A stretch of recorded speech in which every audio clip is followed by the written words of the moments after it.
Palavra do Padre.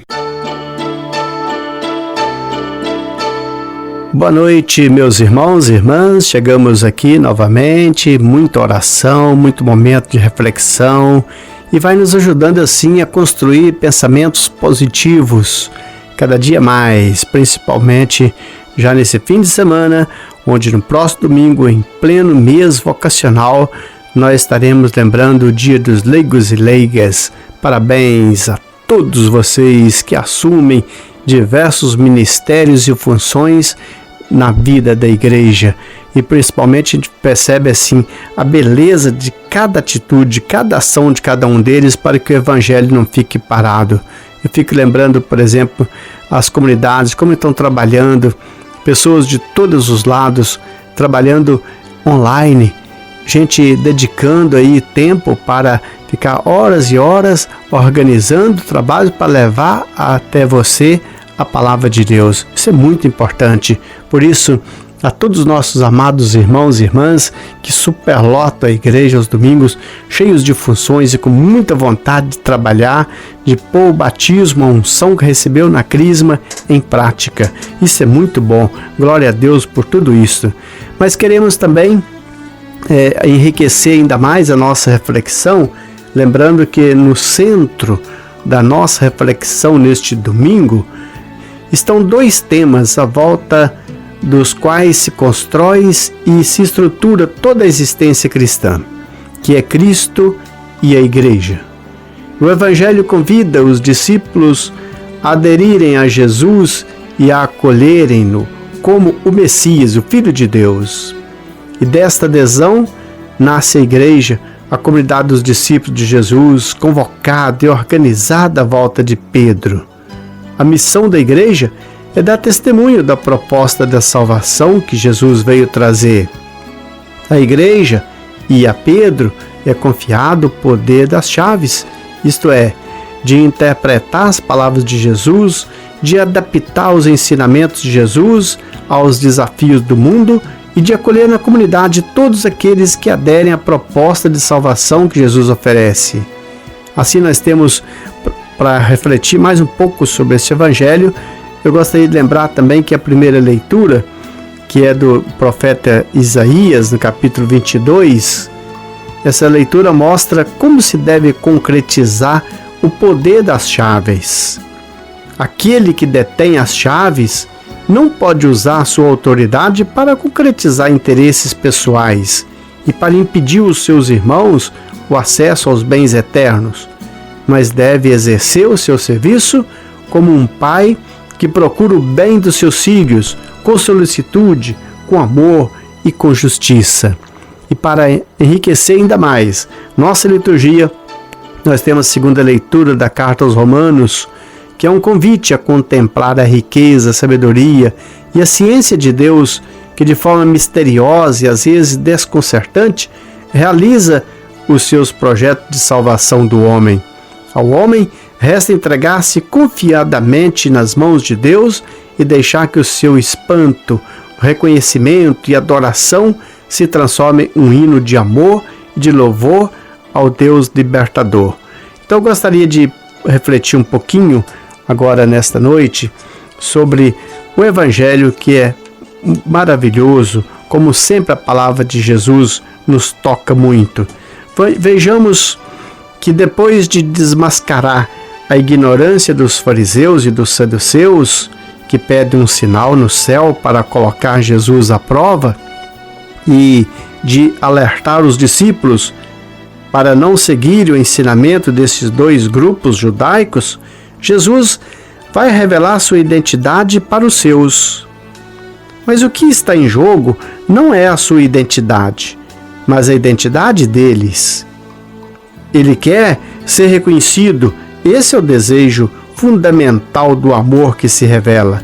E a resposta dos discípulos não vai constituir Jesus, mas vai ou não constituir o verdadeiro discípulo. E Jesus faz então um levantamento da opinião do povo a respeito da sua pessoa, do Filho do Homem. E as respostas são variadas. João Batista, Elias, Jeremias, alguns dos profetas. E quando Jesus pergunta pela opinião dos discípulos, Pedro se torna porta-voz e diz: Tu és o Cristo, o Filho do Deus vivo. A resposta não é nova. Anteriormente, os discípulos já tinham dito a mesma coisa, mas no Evangelho de João, a mesma profissão de fé é feita por Marta. E ela significa que em Jesus se realizam as profecias do Antigo Testamento. Então Jesus proclama Pedro feliz, porque recebe uma revelação do Pai. Aqui também, a resposta de Jesus não é nova. Anteriormente, Jesus tinha louvado ao Pai por ter revelado o Filho aos pequenos e não aos sábios, e tinha feito a mesma proclamação de felicidade aos discípulos por estarem vendo e ouvindo coisas novas que antes deles ninguém conhecia e nem tinha ouvido falar. Então, Pedro deve ser pedra, isto é, deve ser fundamento firme para a igreja, a ponto de ela pode resistir contra as portas do inferno. E com estas palavras de Jesus a Pedro, o evangelista Mateus anima as comunidades perseguidas da Síria e da Palestina que viam em Pedro a liderança marcante da sua origem. Mas apesar de fraca e perseguida, a comunidade tem fundamento firme, garantido pela palavra de Jesus. E a função de ser pedra como fundamento da fé evoca a palavra de Deus ao povo no exílio. Vocês que buscam a Deus e procuram a justiça, olhem para a rocha, pedra, de onde foram talhados. Olhem para a pedreira, de onde foram extraídos. Olhem para Abraão, seu pai, para Sara, sua mãe. Quando os chamei, eles eram um só, mas se multiplicaram por causa da minha bênção. Indica que em Pedro existe um novo começo do povo de Deus. E a Pedro é dada as chaves. Pedro recebe as chaves do reino. O mesmo poder de ligar e desligar é dado também às comunidades e aos outros discípulos. Mas um dos pontos em que o Evangelho de Mateus mais insiste é a reconciliação e o perdão. É uma das tarefas mais importantes dos coordenadores e coordenadoras das comunidades. Imitando Pedro, devem ligar e desligar, isto é, fazer com que haja reconciliação, aceitação mútua, construção da fraternidade até 70 vezes 7. E Jesus começa a dizer que devia ir a Jerusalém e sofrer muito da parte dos anciãos, dos chefes sacerdotes, dos doutores da lei, e que devia ser morto e ressuscitar ao terceiro dia. Ou seja, dizendo que devia ir e devia ser morto, ou que era necessário sofrer, ele indicava que o sofrimento estava previsto nas profecias, e que o caminho do Messias não é só de triunfo, de glória, também de sofrimento e de cruz. Se Pedro aceita Jesus como Messias e Filho de Deus, deverá aceitá-lo também como Messias, servo que vai ser morto. Mas Pedro não aceita a correção de Jesus e procura dissuadi-lo. Levou Jesus para um lado e o repreendeu, dizendo: Deus não permita tal coisa, Senhor, que isso nunca te aconteça. E a resposta de Jesus é surpreendente. Pedro queria orientar Jesus tomando a dianteira, e Jesus reage: sai daqui para trás de mim. Você, Satanás, é uma pedra de tropeço para mim. Você não pensa as coisas de Deus, mas sim as coisas dos homens. Pedro deve seguir Jesus e não o contrário. É Jesus que dá a direção. Satanás é aquele que desvia a pessoa do caminho traçado por Deus. E novamente aparece a expressão pedra, mas agora em sentido oposto. Pedro, ora é pedra de apoio, ora é pedra de tropeço. Assim, queridos irmãos e irmãs, eram as comunidades da época de Mateus, marcadas pela ambiguidade. Assim somos todos nós, e assim é no dizer de João Paulo II, o próprio papado, marcado pela mesma ambiguidade de Pedro, pedra de apoio na fé, pedra de tropeço na fé. Quantas vezes nós somos assim, mesmo não querendo, às vezes cai no risco de ser contraditórios. O ser humano é contraditório e às vezes peca, e por isso pedimos perdão a Deus todos os dias.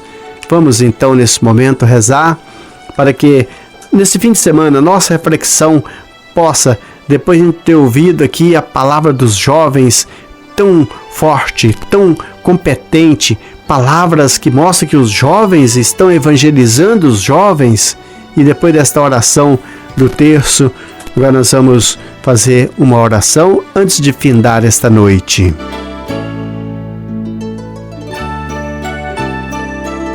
Senhor Jesus Cristo, Messias que anuncia o reino e reina no lenho da cruz, que a sua vida seja nossa e a sua glória a nossa única e verdadeira glória. Jesus, que sois o amado do Pai, Filho predileto, por meio do qual e para o qual Ele criou todas as coisas, que seja quem dá sentido e plenitude a nossas vidas.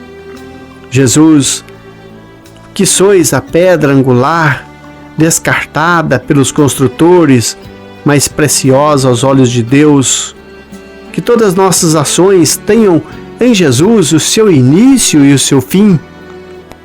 Jesus, que foi proclamado Rei, Filho do Deus vivo por Pedro e por seus discípulos, que a sua fé e o seu testemunho inspire a nossa vida pessoal, também a vida eclesial e, por que não dizer, a vida social.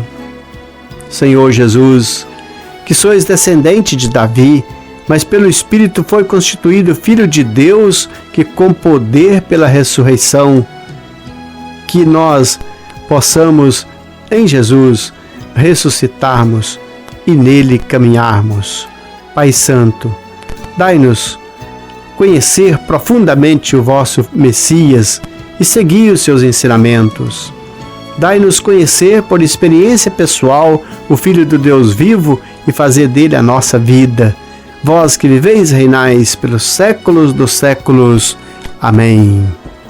E que venha sobre você, caríssimo ouvinte da Rádio Educativa, a bênção de Deus Todo-Poderoso, o Pai, e o Filho, e o Espírito Santo, e permaneça sempre. Amém. Até a semana que vem, se Deus quiser, na quinta-feira.